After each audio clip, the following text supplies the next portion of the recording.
In order to subtract the exponents, you need to find a least common denominator. And I do not remember doing this one. Maybe we did, but I don't think so. It's the first step here. You know what I would do is I would just plug one of those numbers in for x, see what we get. That's not a bad way to go. It really is not a bad way to go. Okay, where are we going to start? We're going to start with which number? I'd take the lowest. No, try it when you are back solving. Start with the second lowest or the second highest. And there's a reason for that. Let's start with the second lowest, 12.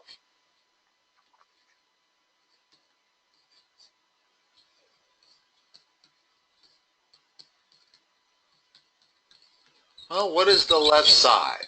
The left side is 3 times the square root of 25, which is 8. 8 is not equal to 10. Do I need a bigger x or a smaller x?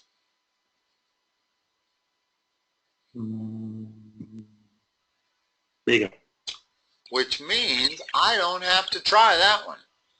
So by starting with the second lowest and figuring out whether I need a bigger number or a smaller number, it reduces the number of ones I have to try. I mean, back solving isn't going to save you much time if you always have to try all 4 answers.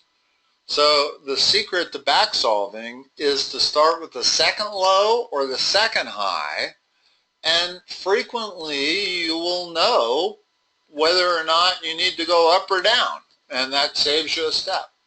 So what's the next one I'm going to try? 18. Yeah, and I'll bet you we were so close that I'm betting 18 works. 3 plus, ooh, maybe not. Notice the problem with 18. 18 gives you an irrational number. You get 2 times 18 plus 1. Well, that's square root of 37. No way can square root of 37 not have some decimals in it. So that's not the right answer. It's going to be 24 then. Got to be 24. Now, if I was taking a time test, I would just mark 24 and go on to the next. I would not waste the time to do it, but I can see that 24 works really good because it gives you a perfect square number there. Now you got 3 plus 7 equals 10. So that wasn't a bad way to do it. In fact, I'm not even going to go through the algebraic way to solve it. I think you're better off doing it by back solving it. Just make sure you try those little tricks. Don't start at the lowest number, start at the second lowest number. This is a different one, isn't it?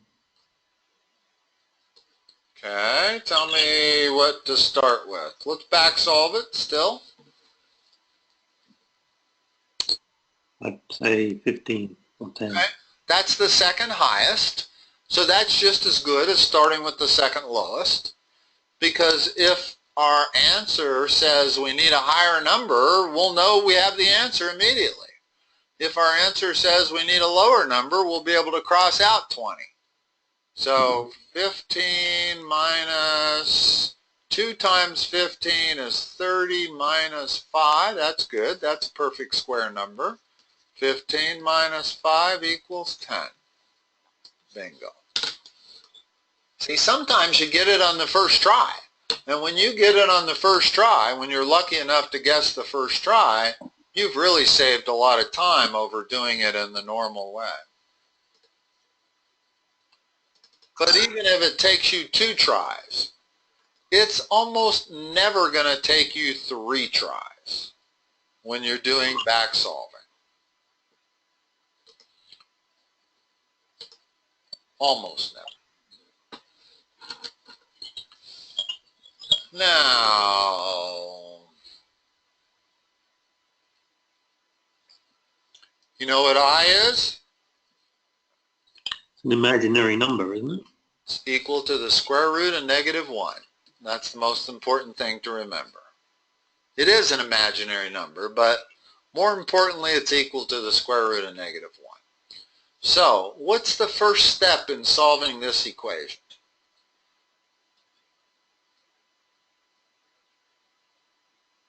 I don't know. In other words, you're going to have a hard time solving this by back solving. So you really need to know how to solve that equation. Well, remember I'm trying to get x equal something. So I got to get rid of everything that's associated with the x. What's the first thing to get rid of?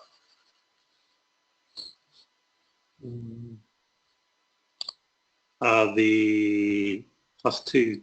The exponent. Good. Not the +2, but the exponent of 2. And it's just kind of a sequence of what you get rid of first. You get rid of exponents. Remember PEMDAS? Mm-hmm. Well, that's parentheses, exponents, multiplication. So if you have exponents, that's usually one of the first things you want to get rid of. So I'm going to take the square root of both sides, which is going to leave on the left side that, and it's going to leave plus or minus square root of -12 on the right side. Now, how do we convert square root of -12 into I? Let's go down here on the left and let's look at this. What do I do to something like this? Well, I always pull out that -1, which leaves square root of 12. See that? Mm-hmm. Now I know this is I. But the square root of 12 is the square root of 4 times the square root of 3, and that's a whole number. That's a 2. So the answer to what is the square root of -12 is 2I root 3. But remember, we still have that plus or minus in front of it.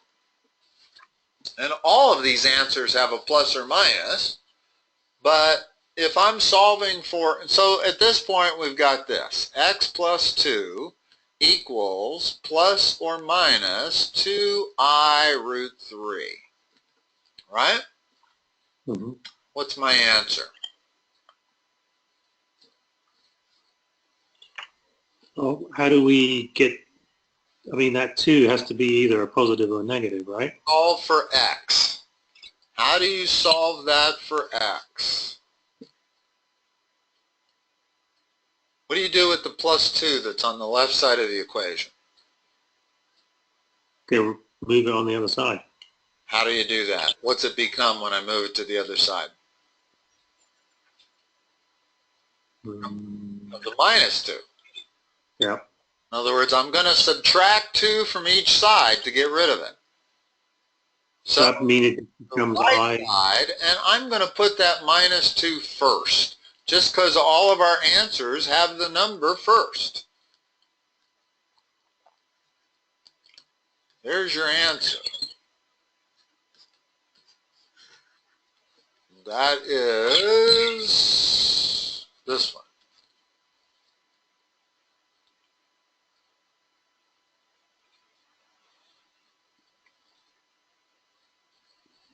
Okay?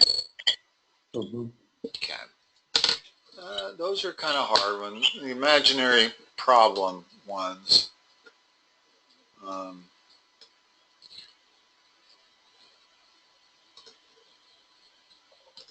Imaginary number problems.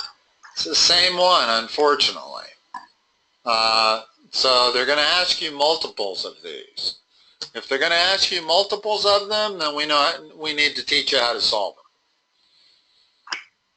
What's the first thing I'm going to do? Get rid of the parentheses and Nope. squaring. Actually get rid of the exponent. I know that PEMDAS says parentheses first, but I can get rid of the parentheses and the exponent at the same time by doing what? Squaring both sides? Yeah. That gives me 4x minus 3 on the left. So I lost the parentheses and I lost the exponent. On the right, it's plus or minus square root of negative 81. Now, let's figure out what the square root of negative 81 is.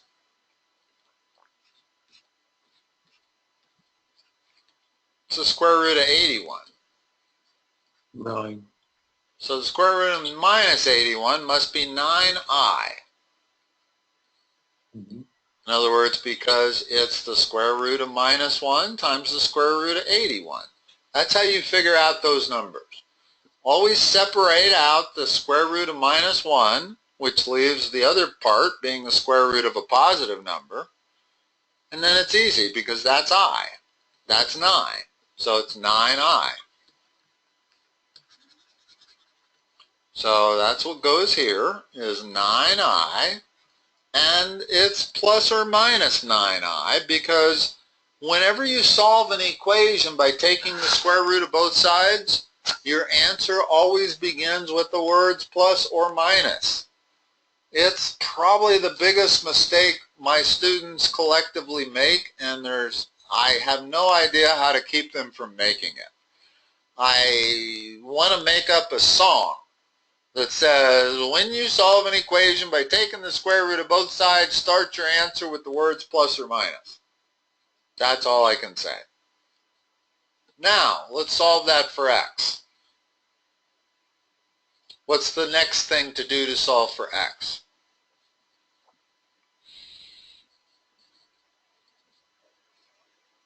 Do you divide those numbers? Get rid of stuff that's being added or subtracted first. Then get rid of stuff that's multiplying or dividing.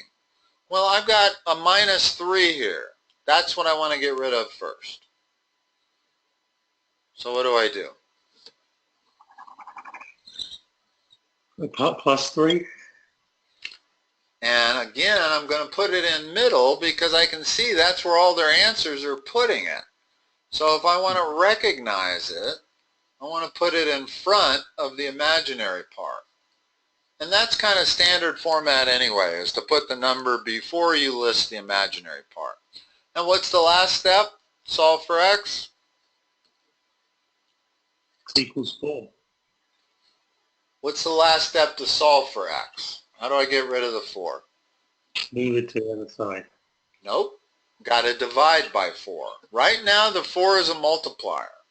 So when something's multiplying or dividing the variable, you can't just move it to the other side. You can move a number that's being added or subtracted like my 3 was.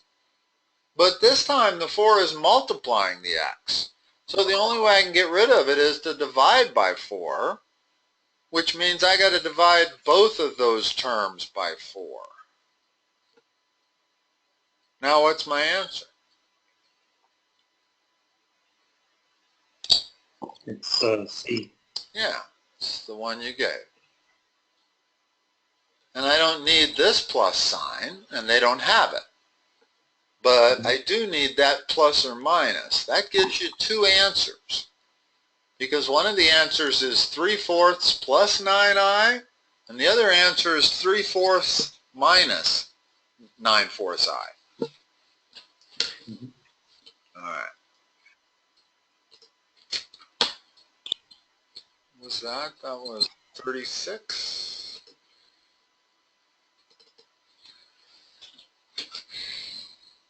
Well, they're not going to let us get away from imaginary numbers for sure.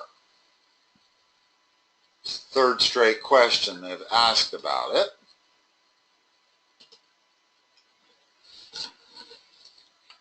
when you see solutions that have imaginary numbers in them, you know for sure you cannot factor that. You've got to use the quadratic formula. It's the only way to do it. Yeah, I wouldn't even want to see you have to back solve this. Theoretically, you could back solve it because you could try each of these solutions, plug it in for x, see if that's an equation. But the math would be so much harder to back solve it than it would be to just solve it using the quadratic formula. Now, some of these formulas you're not going to actually have to memorize, right? No. In other words, if you're taking your test online, there's nothing they can do to keep you from having a sheet of formulas in front of you. Well, the formula's over on the left. Well, not all of them. Where's the quadratic formula? What is it? Oh, I don't see it over there. Maybe it is on the original. Well, it's minus b plus or square minus root, that's plus or minus square root of b squared minus 4 ac times a times c all over to a times 2. Correct. So have that in front of you. You're clearly going to need it. Now, for that quadratic, tell me what a, b, and c is. A is 2x squared, b is x. These letters are strictly the coefficients. They do not include the x terms. So, all right, so it's 2, 1, no, minus 1, okay, plus 3. okay. Now, plug it into the quadratic formula. Let's see what we get. What's minus b?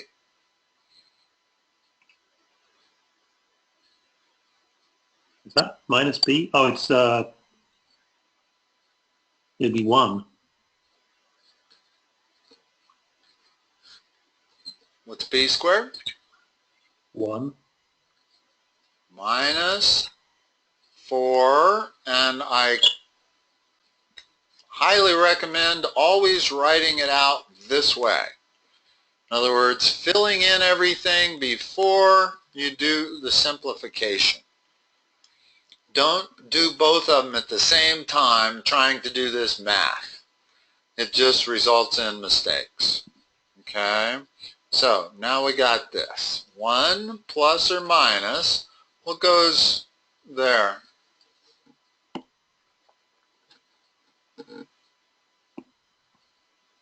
Um, 1 minus 24. Which is the square root of minus 23 over 4. Now we can see that our answers are going to be one of those two. Right? Mm-hmm. Which one? In other words, square root of minus 23 turns into square root of 23 times I. So both of those answers are the only ones that have that. So I would say it would be D. Yeah, because the 1/4 comes from that, and it's positive. It's positive. It's positive. It's not negative. Correct.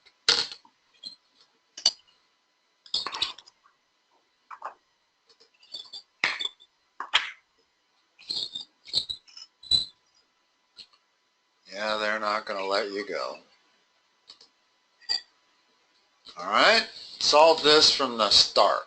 X is equal to what? Now, if it helps you to write out, I'm presuming you're going to have this sheet of paper in front of you. So you'll be staring at this formula, right?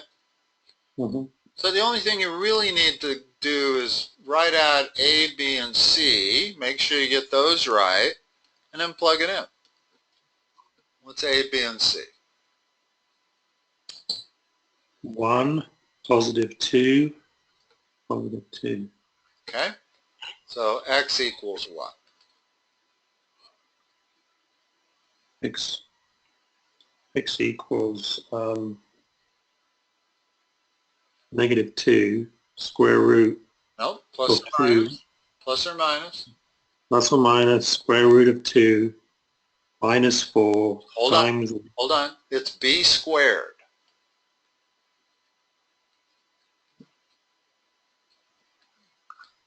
Right? Times a times c over a 2a. Okay, now let's simplify that.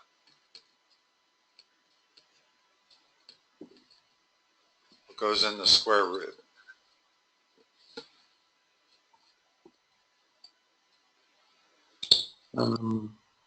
Negative 4. Now let's simplify that. What's the square root of negative 4? Negative 2. Not negative 2. Negative 2 times negative 2 is positive 4. 2i. Let's go over here on the left. Negative 4. First of all, do this always. See why?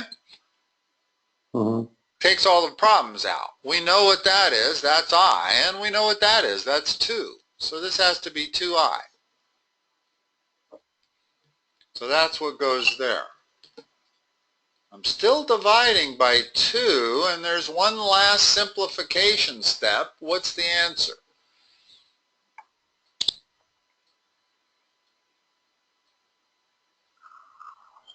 I think it's number C. Simplify this that I have down here. How do you simplify that? Divide, negative 2. Divide top and bottom by what? By 2. What are you left with? Negative 1 plus or minus I. That's it. There's your answer right there.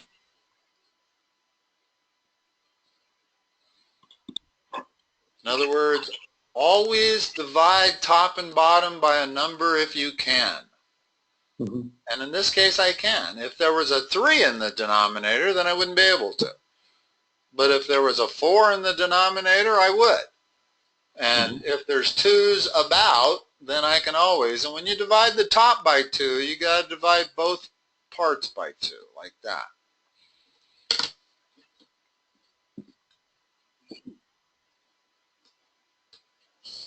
38. So we've had like 5 questions so far on imaginary numbers. So, all right, we did this one. Okay. We did the because this is all about. Right. We started at we jumped to 40 at some point in time, maybe even 39. We did one a lot like that. The next 4 or 5 problems are all similar. I think go to number 42. I think I want to say. Yeah. Okay. So which graph represents, unfortunately, we don't have it. They don't show me all the graphs. Yeah, because I took a screenshot. Yeah. So let's just talk about this in general. Okay. If I'm going to graph, oops, hold on. I forgot. They let you draw on that also. Hold on a second. What do I want to do here? Let me erase that. Yeah, I don't have to take a screenshot of it. They let me draw on it, but I want to anyway.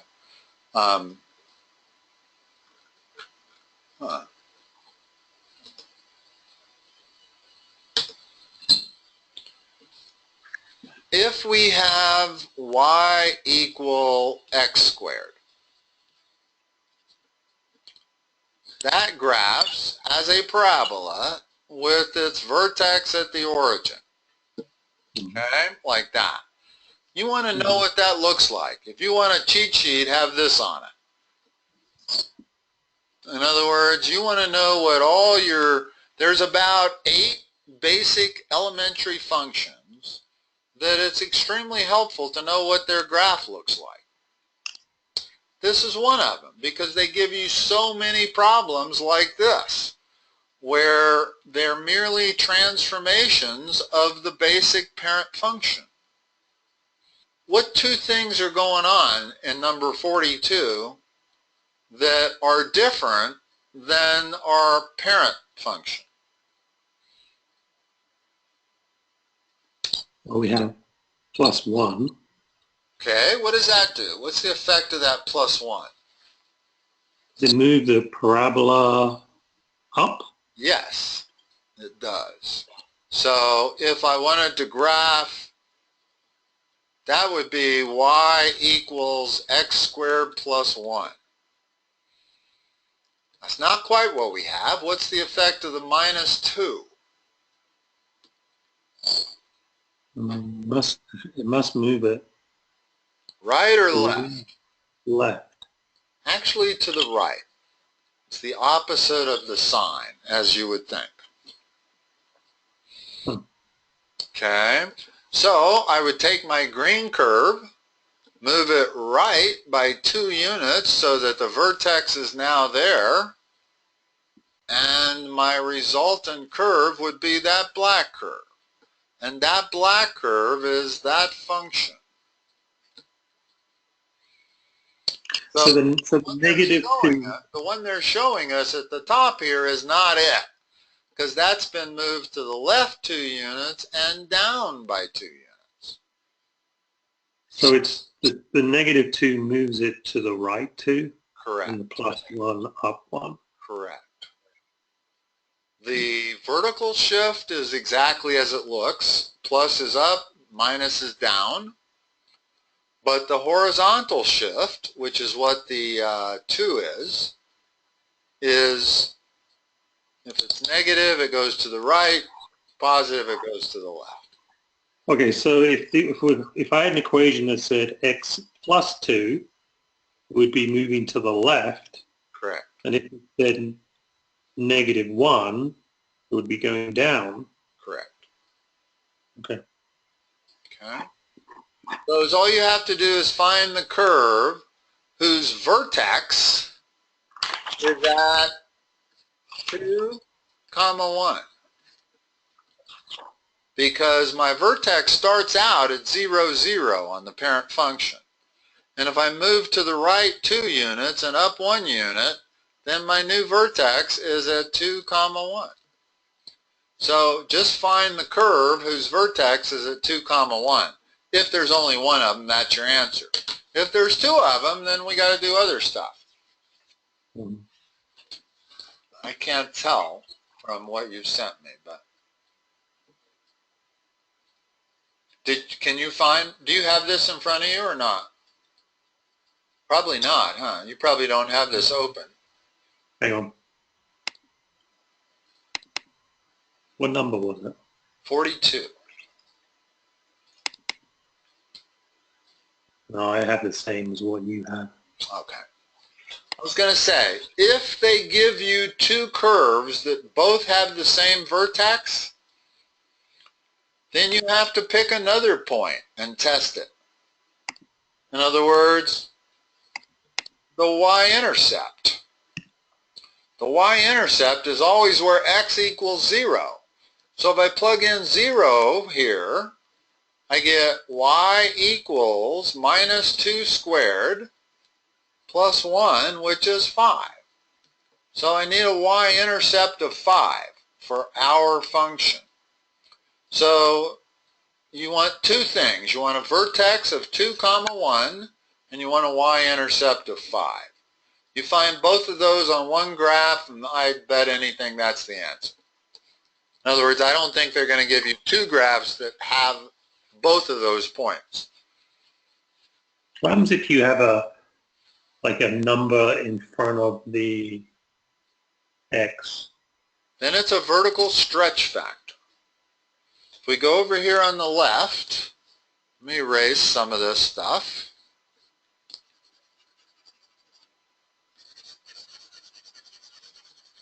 Let's say I wanted to graph y equals 2x squared. in green. Y equal 2x squared. That's what you're talking about, right? Mm-hmm. That's a vertical stretch. And the way to memorize whether that makes this thing skinnier or flatter is to take a point that would have been on the original curve. Well, where's that point going to be on the new curve? Above or below my green point?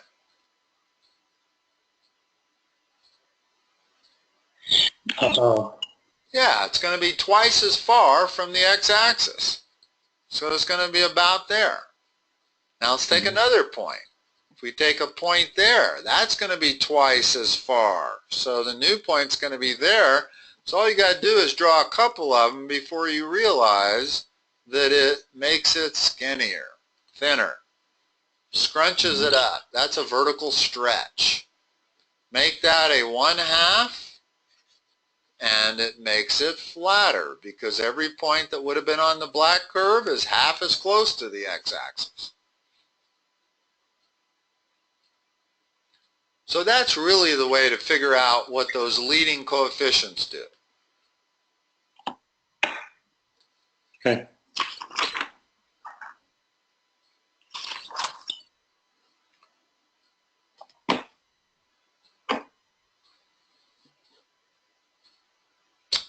Yeah, we're going to have this problem in all of these. But let's just solve it. In other words, let's graph it from scratch. I'm going to have you do it. I'll do it in black. What's the parent function?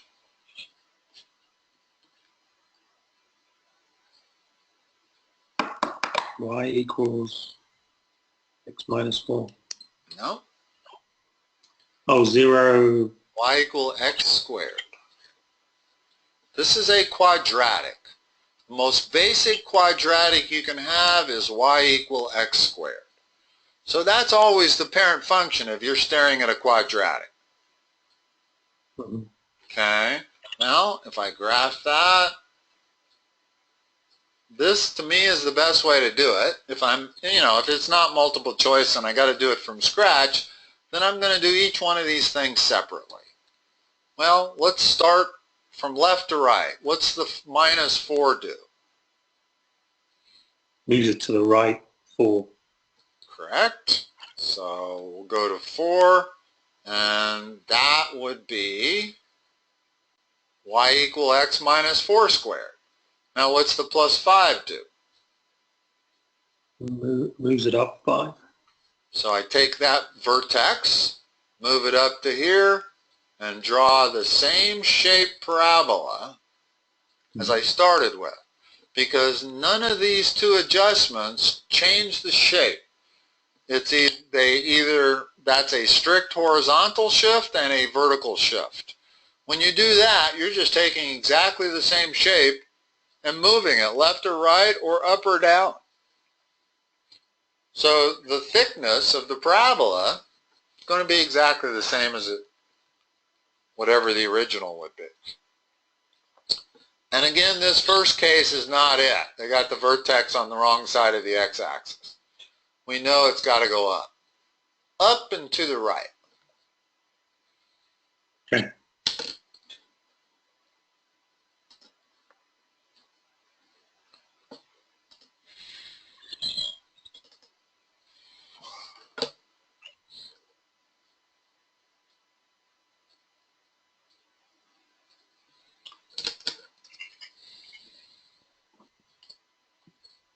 That just means g of x divided by f of x is what that means. Mm-hmm. Okay? So if I just list it, g of x is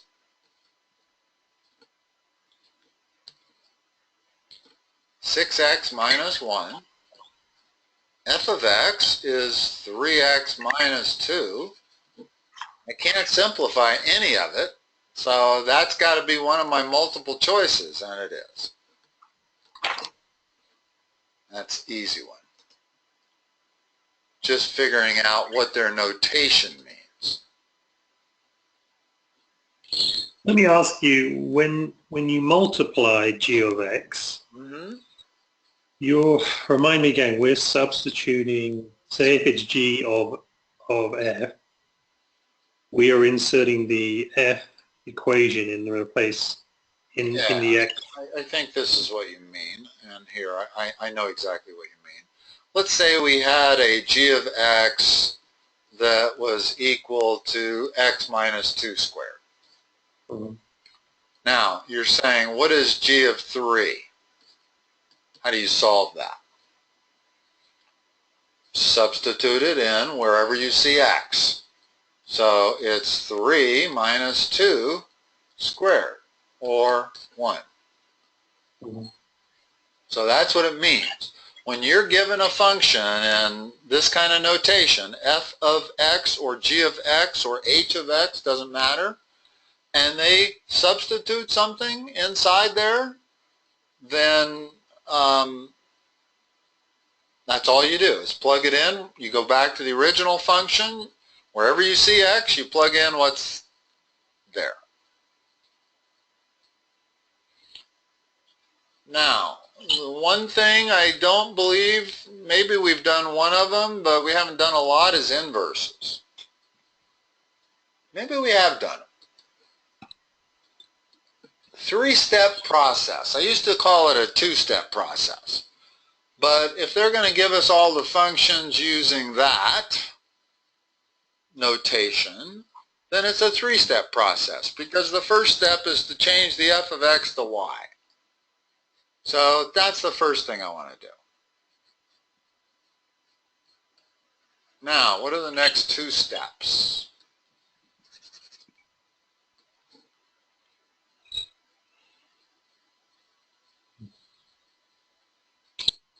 Write them down. Have a card. You know, almost the best thing you could do here is to have a batch of index cards.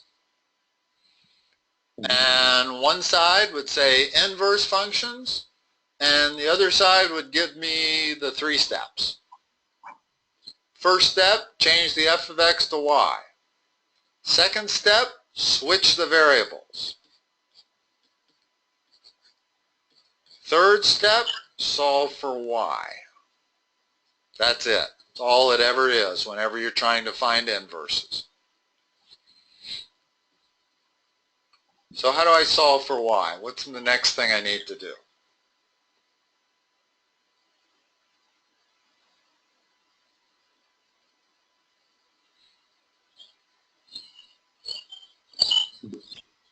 Starting from that step there, how do I get y all by itself?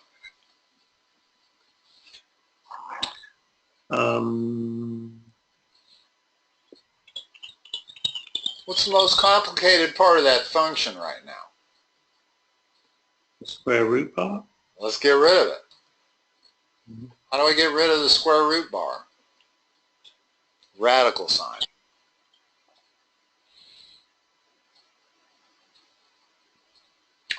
Square both sides. In other words, always do the opposite. Remember when it was x squared, what we did is we took the square root of both sides. Well, if it's already the square root and you want what's inside, you got to square both sides. So I'm going to square that, and I'm going to square that. Well, that becomes x squared. This becomes y plus 3. Now, what's y equal to?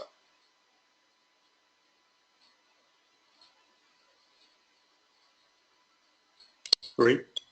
Well, it's D. It's the one you picked. X squared minus 3. In other words, I got to get rid of that 3, right? So I got to subtract the 3 from both sides of the equation. Or, as I like to say, I'm going to move that 3 over to there. Whenever I move something, I'm going to change its sign. But I never say that if it's a multiplier or a divider. I only say that when it's a number being added or subtracted. Then I can move it to the other side. Okay? So that's our answer, and you might wonder, what the heck did they say that for?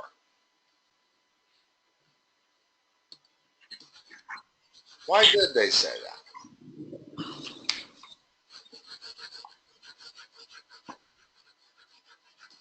because notice that x can't be less than that. If I had an x of -4, it would be outside my domain. My domain for x has got to be greater than or equal to -3. That's the only way that becomes a positive number. In other words, we need that to be a positive number or 0. Can't be negative. And that's the only reason they put that on there. Actually, it didn't have anything to do with our figuring out the inverse. I didn't, at any point in time, I could have crossed that up and it wouldn't have changed anything. So sometimes they put information on there that they don't call that relevant. You don't necessarily need it. Don't let it confuse you. Just go ahead and go through the 3 steps of calculating the inverse. And it's only 2 steps if they give you the function like sometimes they might. If they'd have given us the function like that, then it's a 2-step process. It's switch the variables and solve for y. But if they start you off by calling it f of x, then the first step has to be use y instead of f of x. I'm betting the next question is another inverse question. This is not something they're only going to give you one of. Huh? I was wrong. Again.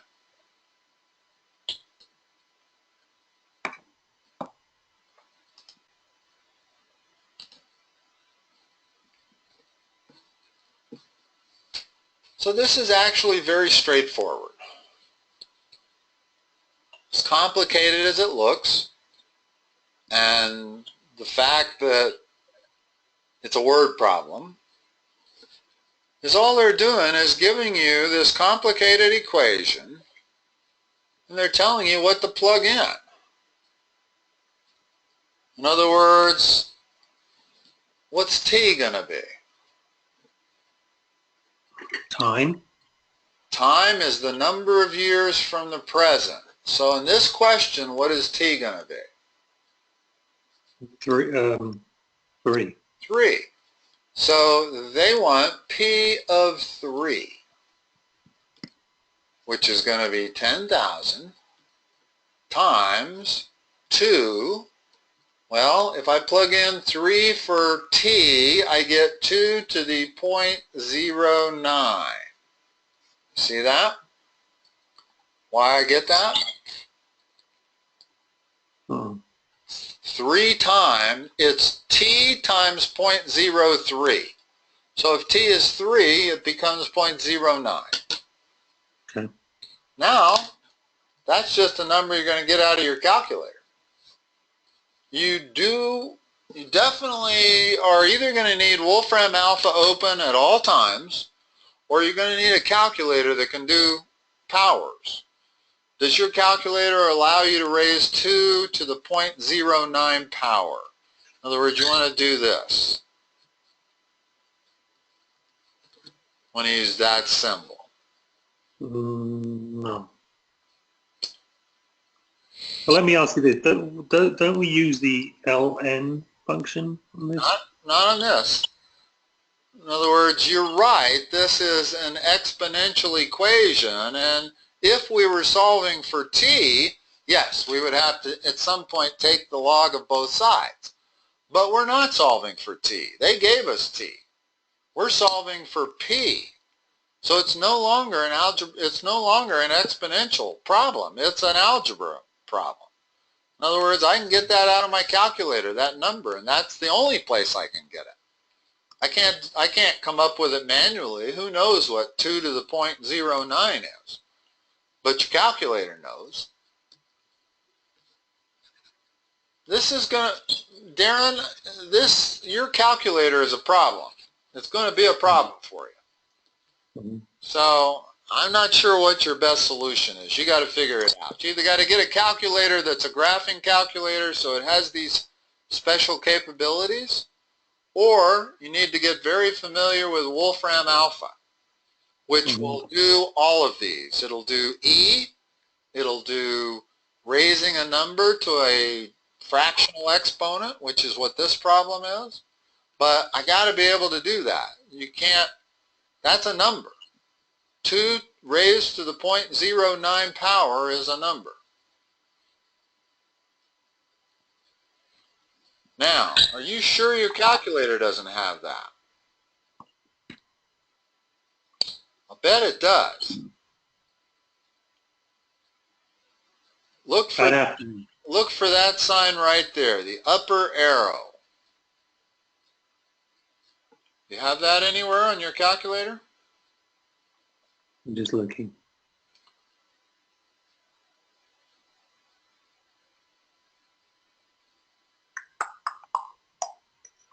You know, my daughter has a graphing calculator. I could borrow hers. Yeah, but that's fine when you take the test, but you're not going to know how to use it. So if that's your plan, you want to have it in front of you every time we have a session. Let me grab it. Okay.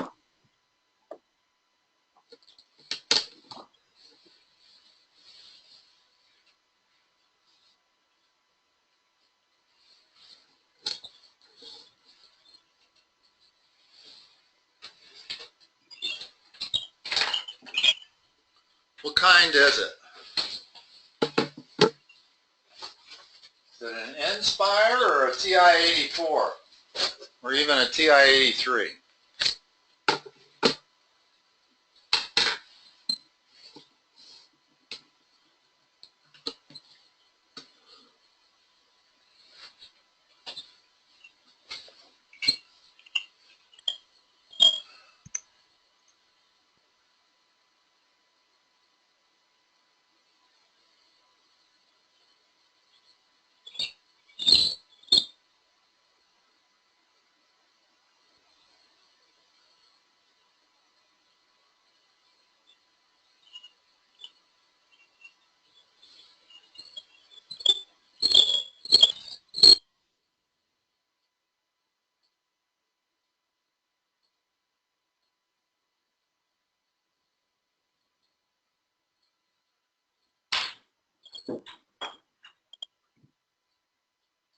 What kind of calculator is it, Darren? Is it a TI-84 or an N-Spire? It's an 84. Good. We've got one right in front of me. See the clear key on the right-hand side? Hang on.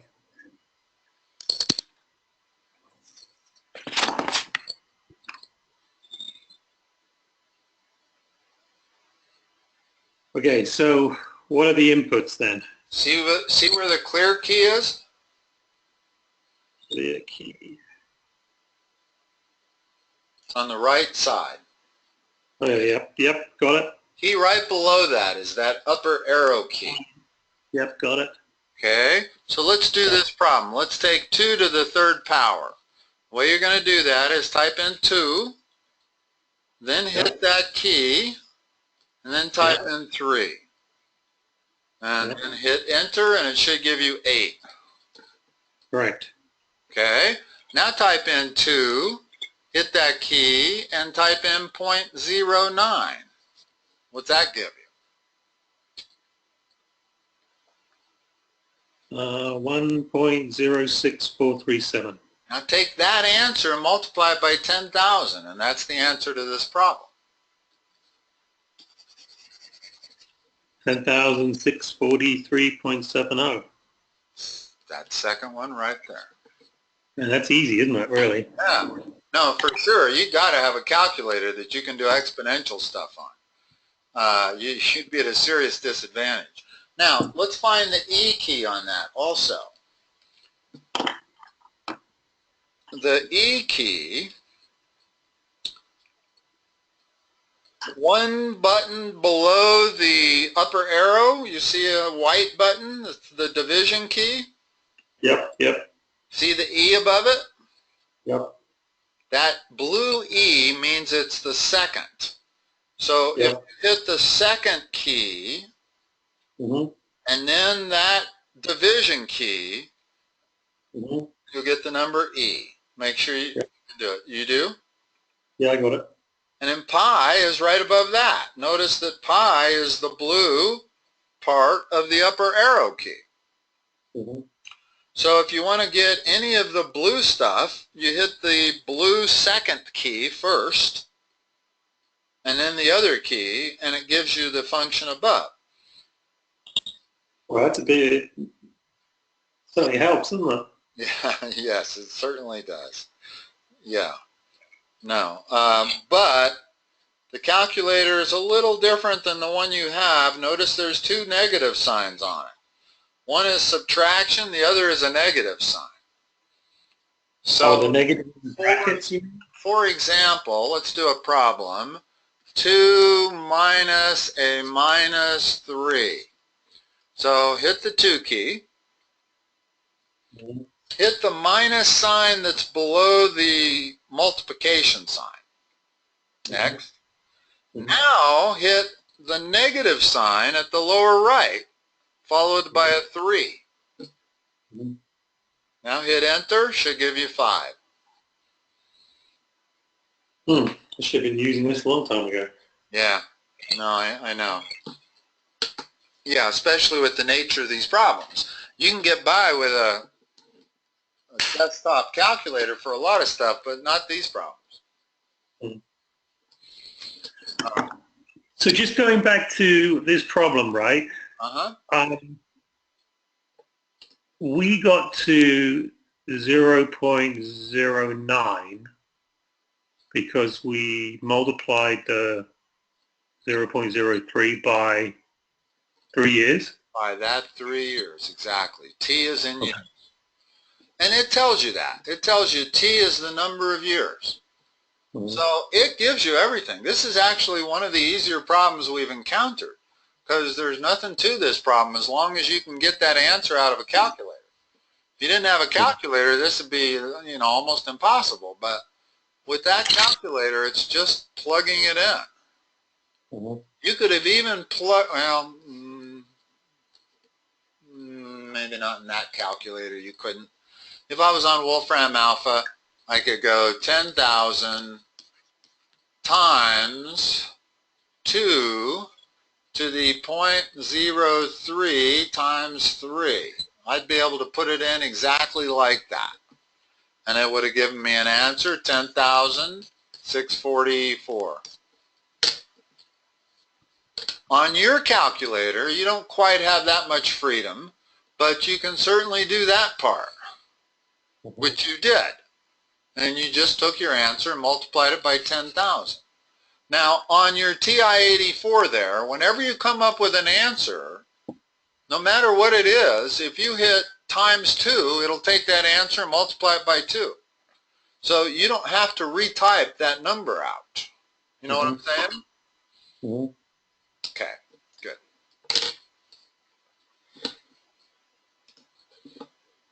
In other words, it operates the way you would wish that it would operate, and in fact, that is the way it operates.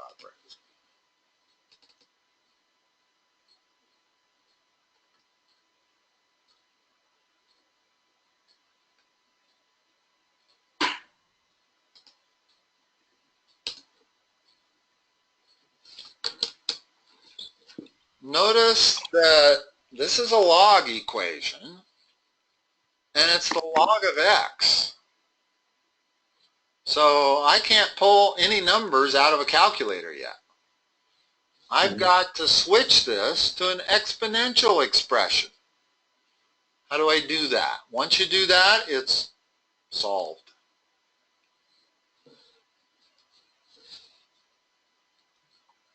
Number on the far, what's the rest of it? Far right. Far left. Always go left to right. So the number on the far left raised to the power of which number? 2/3.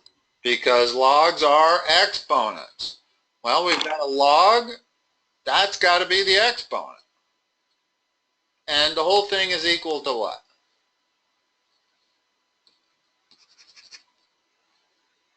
One variable that I haven't picked up yet. X. And that's what they want, is x. So it's all I got to do is get that. And I could actually, you can get that out of your calculator. Go ahead and try. You'll get close enough that you'll know the answer. Type 64 raised And this time, in parentheses, put 2 divided by 3. You got to use parentheses, otherwise it's going to square it. And then divide the whole answer by 3. But if you do it exactly the way I've written it there, it'll give you the proper answer, which is 16.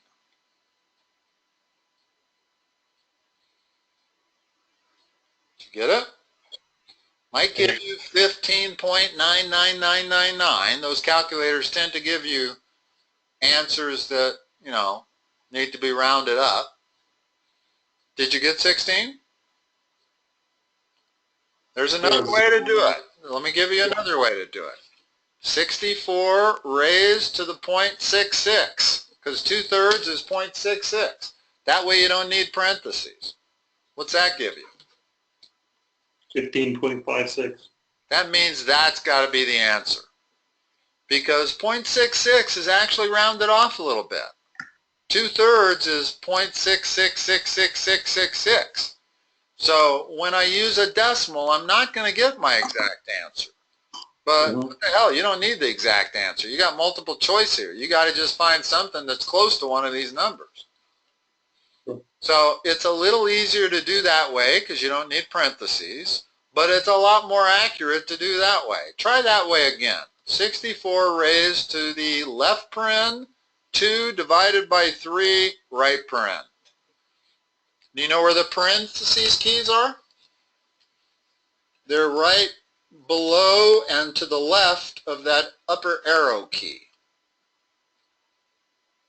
Oh, so this is a shift then, right? No, no shift. If it's on the black key, it's never a shift. So you're talking about This is not a computer keyboard. A computer keyboard, you got to shift to get the parentheses. But on your calculator, the parentheses are the black key. That means if you hit that black left paren, that's what you'll get.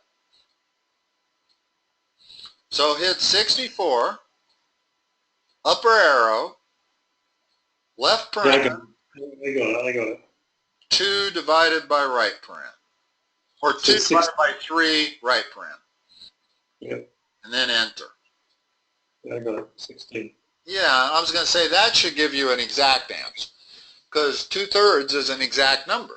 So it's going to do it exactly right. There's no round-off error like there was when we used 0.66. It's just more difficult to have to use parentheses. And when you're on a multiple choice test, do you really care if your answer is exact? No. Your 15.9 answer was perfectly good enough to figure out what the answer was. So in a way, it's almost better to use the bottom method, whatever you're comfortable with.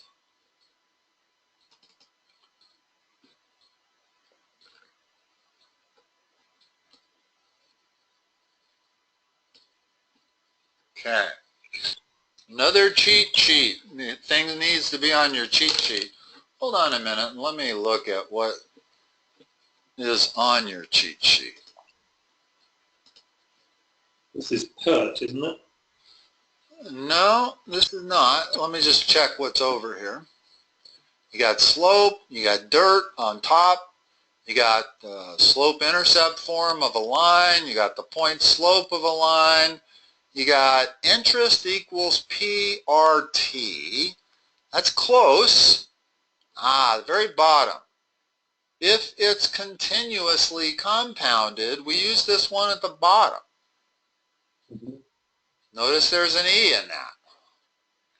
So again, you're going to need your calculator.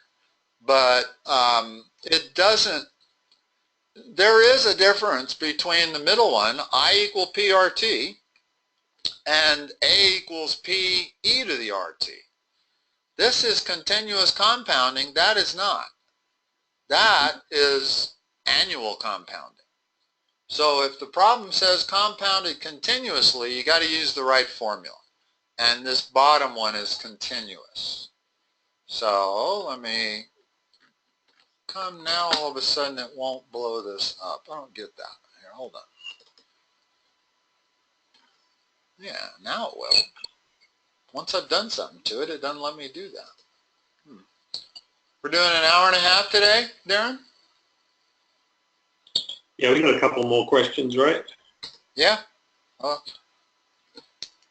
I can certainly go for another half hour or however long you want to go. I mean, if it's 15 minutes, it's 15 minutes. I only charge you for what you use. So let's write the general equation, which we find over on our lower left. And what it means when it says P equals e to the RT, nice way to remember this is PERT. And there's the initial amount that always has to go in front, like that. So actually, the way this is frequently written is like this, where P is the initial amount. So it's A equals PERT, okay? And we'll use this bottom one. Let's use that one. I think that's what they list. No, over there they got P is the, I don't remember what they had over on your left, whether it was the bottom one or the top one. But we'll use the bottom. We'll use the amount that your money is going to grow to is equal to the initial principal times the number E raised to the RT. Now notice the R and the T are both in exponents, and that's not 1 plus R, that's whatever R is. So all we got to do, this one's going to be harder to solve because they're asking us how many years. So I'm going to have to solve for T, which is in the exponent, which means I'm going to have to use logs. But first, let's set everything up that we know. Wow. Could they make this any harder? What's the initial P? 2,500. So I know this much. 0.07 is R, and I'm trying to solve for T. Okay? Now, I got two variables here. I got this, and I got that. That means I can't solve for anything. E is not a variable. E is a constant. It's a number. So we've got to figure out what else did they give us that we haven't converted yet. They say they want to earn $475 in interest. What does that mean their final amount's going to be? 3,975. That's the key step. In other words, once you've done that step, now there's only one variable to solve for. It's still in the exponent, which means it's going to be hard. But let's go through this. I got a feeling you're going to get asked more than one of these kind of questions. We want to isolate that. Once we isolate that, we're going to take the natural log of it. Once we take the natural log of it, we're going to be able to bring that entire exponent down onto the algebra line. How do I isolate it? What's the first thing? Do you divide the future by the principal? Divide both sides by 3,500. That gets rid of that 3,500. What number is that equal to in your calculator? 1.1357. 1.1, what is that again? 1.1357. So that's what's equal to e to the 0.07t. You with me? Over here on the left? Let me erase most of that at this point. Yeah.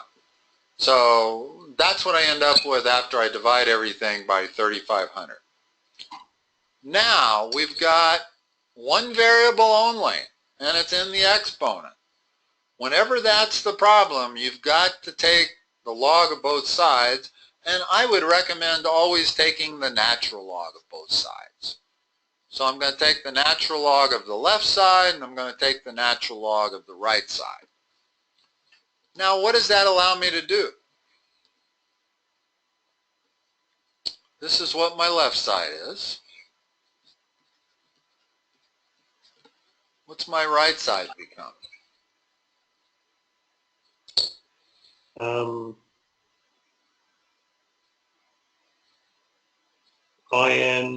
0.0. First of all, I'm going to take that entire exponent and move it down to the algebra line in front of the natural log of e. That's what you're doing. Okay, so it's 0.07t, that was what the exponent is, times the natural log of e. Well, what's the natural log of e equal to? 1.1357. No? Do it in your calculator. I'm curious, just to give yourself practice. First of all, the natural log key is a black key, third up from the lower left. Hit that key. Yep. Now hit the blue key at the top left and then hit the division key. That'll be e. So you'll be taking the natural log of e. Yep. 1. Hit enter. Yep. The reason it's 1 is because when I take any log of a number and it's the same as my base, that's always equal to 1, no matter what b is. Well, when I take the natural log of e, it's really the log base e. That's what natural log means. So I'm really taking the log base e of e. That's got to be 1. If that's the same as that, the answer is always 1. And that makes the problem a lot easier because that goes away. Now, what's t?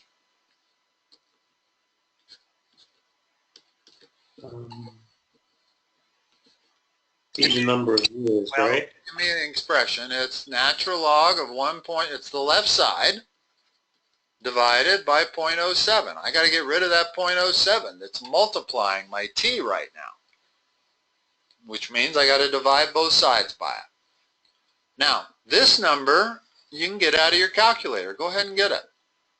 First do the natural log of that number, hit enter.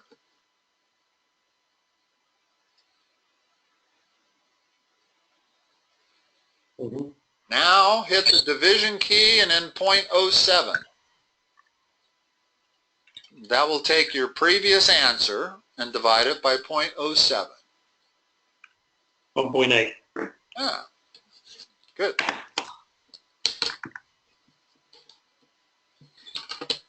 And you know, if you didn't know how else to do this problem, that would have been a reasonable guess, right?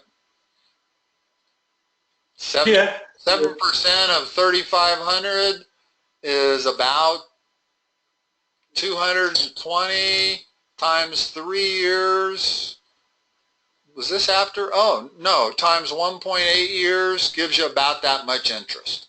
In other words, you could almost have, by a little trial and error, solve this without logs. Not that I'm recommending you do it that way. I'd much rather you learn how to do it using logs. But you could have almost figured this out randomly. In other words, you know you're not going to earn this much interest in a third of a year, right? Yeah, I mean, you would just take well, 30. in a whole year, you're only going to earn 7%. What's that, $2,240? So in 1 year, you're only going to earn about $240. So that takes that answer out, takes that answer out, gives you 2 answers to choose from. And since our number is almost double that, I would think we would need almost 2 years. So that would have been a good guess if I didn't know anything except have a little experience about earning interest on my money. And don't forget techniques like that, because those can be pretty valuable. If I did not have any clue as to how to get this, I would have still got it. So would you have, as you did.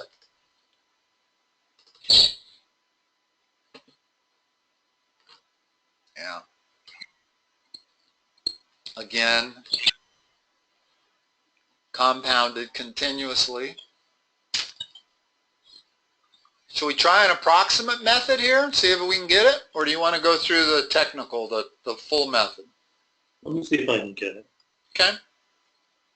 Tell me what your process is. Yeah. Figure out how much interest you'd earn in 1 year.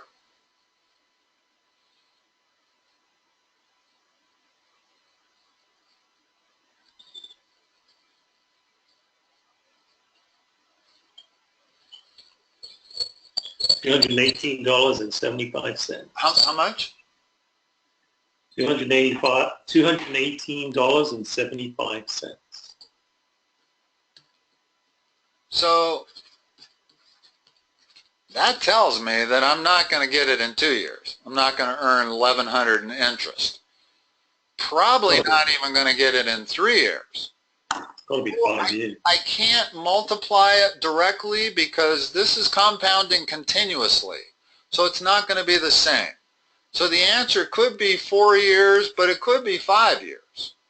But it's probably not 5 years. If I multiply that number by 5, I get 1,090. The question is, does the continuous compounding give you that much extra? And yes, it's got to. Well, but it might be 218 times 4. So I've got 4.92. Doing it how? Oh, dividing that by 218?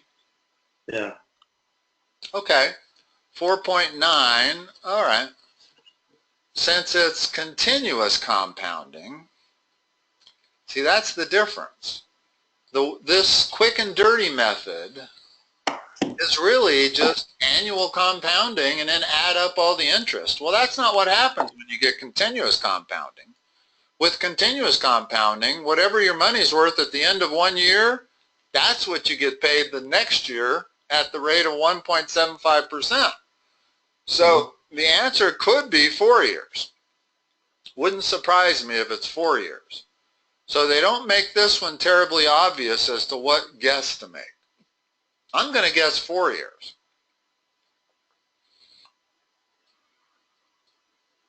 Because continuous compounding is going to make that much difference. In other words, at the end of 4 years, you end up with $890, right? Well, they said you earned $1,125, but the difference between just regular interest accumulation and continuous compounding could be that difference between those two numbers. I suspect it is. Continuous compounding is that much better than regular compounding. So I would not probably guess 5 years.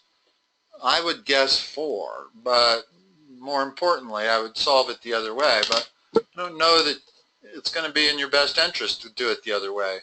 Depends on how good you or how comfortable you get with logs.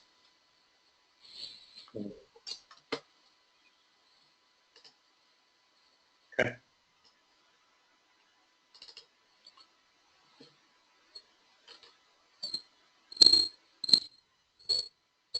Now, kind of hate the fact they're doing this, but we see here a variable in the exponent, and we got a variable in that exponent. So normally you might think we're going to have to use logs to solve this. But remember, there is one place where I might not have to use logs, and that is if I have a common exponential base between that number and that number. Well, do you? Is there a common exponential base between 4 and 8? True. Yep.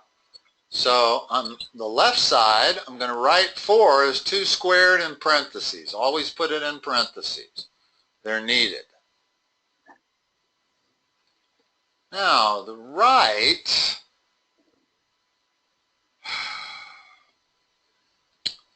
I got to write it this way.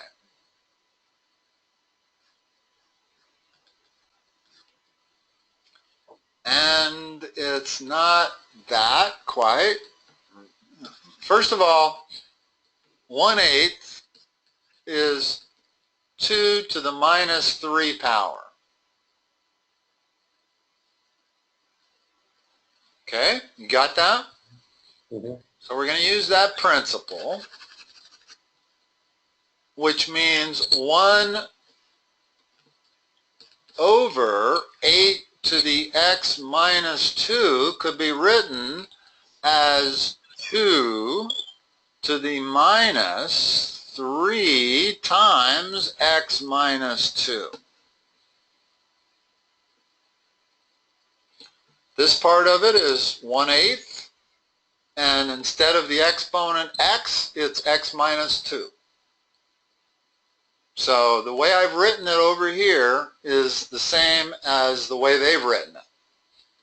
And that matters because now I can do something very valuable if I've written it that way. Remember, it was 2 to the minus 3. That gave me the 1/8. This is also in the denominator as an exponent, so I got to write it like that. Now apply the rules of exponents to simplify the left side. What's that become? What do you do to the exponents when you have double exponentiation going on? You square the 2 and then 5 minus 9? No, and that's a logical answer. You would think that that's what you would do, but I'm trying to get this to where I have 2 to one exponent equals 2 to a different exponent. Then I can solve for x. In other words, I need to multiply these exponents. When I have double exponents like this, you multiply them. So it becomes 2 to the 10 minus 18x. That's what the left side becomes.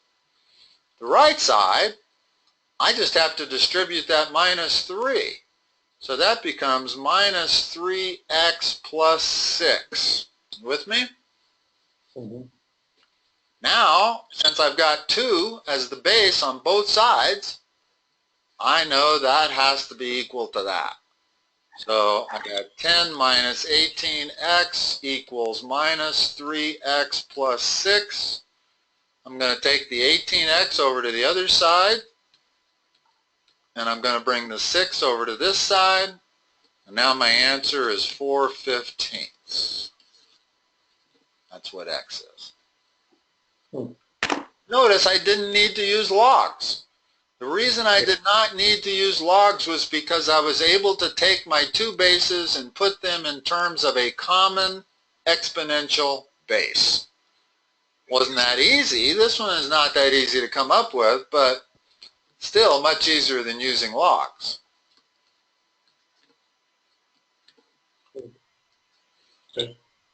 Okay. A similar problem that would be a little bit easier, let me just give it before we leave this, would be 9 to the 2x equals 27 to the 3x minus 1. Let's solve this. What's the common exponential base? 3. How should I write the left side? 3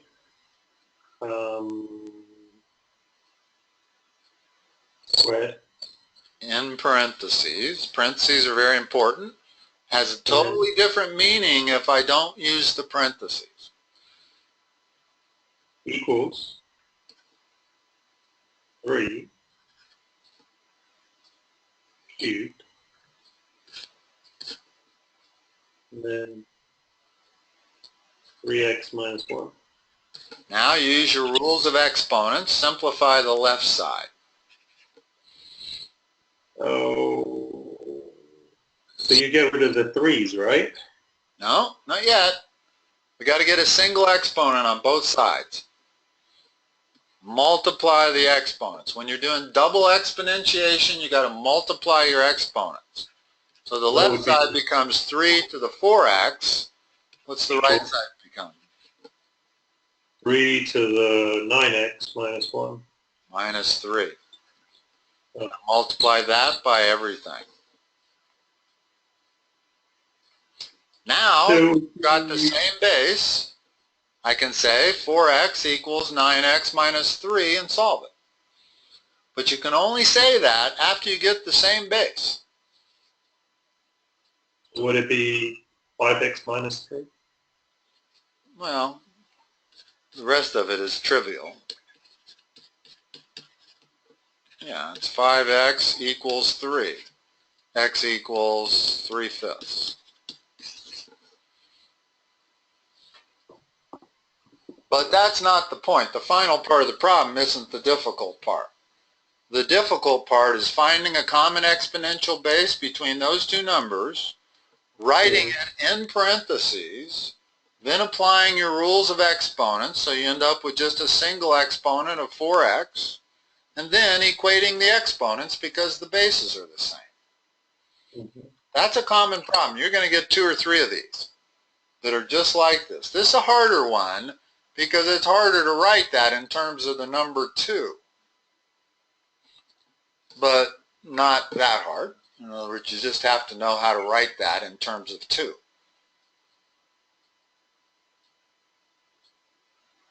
Okay. Darren, you good to go? Is 50 the last one on that? Yep, I'm good. All right. I will talk to you next time. All right, appreciate it. All right, Darren. Bye-bye. Yeah, bye-bye.